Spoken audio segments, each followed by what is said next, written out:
মানুষের জীবনটা সাইকেলের মতো। সাইকেলের প্যাডেল ঘুরলে যেমন সাইকেল চলে, মানুষ কাজকর্ম অন্যান্য কিছু করলে মানুষের জীবন চলে। পশ্চিম মুখে ফিরা কইতেছি, যদি মিছা কথা কই তাহলে আমার উপরে ঠাড়া পড়বে।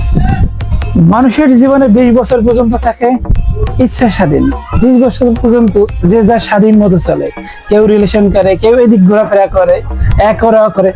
যখন 30 বছর পর্যন্ত একটা ছেলে বা কিংবা মেয়ের বৃদ্ধি হয়, বয়স হয়, তখন তার একটু একটু বুঝতে চেষ্টা করে, জীবন শুরু করে যে জীবন কিভাবে চলতে হবে, অতিবাহিত করতে হবে, চাকরি করতে হবে, কোনো কাজ করতে হবে, কর্ম করতে হবে। যখন 30 থেকে 40 বছরে আপ ডাউন হয়, তখন তার বিচার বুদ্ধি বিবেক সবকিছু আস্তে আস্তে অগ্রগতি হয়।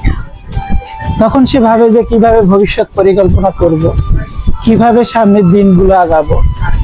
বিয়ে শাদী কিভাবে করছে না করছে সেটা বড় কথা না, বড় কথা মনে করে এই যে আমার বাচ্চার ভবিষ্যৎ আমি কোথায় নিয়ে রাখবো, কিভাবে বাকি দিনগুলো অতিবাহিত করব। তখন আর সেই 20 বছরের সেই বালক থাকে না যে ঘুরে ফিরে খায় দায়, তখন তার মাথায় অনেক বড় একটা চিন্তা থাকে, যে চিন্তা মানুষের নিত্য দিনে পিসার। প্রত্যেকটা পুরুষ কিংবা মেয়ে তারা কম বেশি এত চাপ ফিল করে যা বলার বাইরে নয়। ধন্যবাদ, আজকে ভালো থাকবেন, সুস্থ থাকবেন, পরবর্তী ভিডিও নিয়ে আসবো।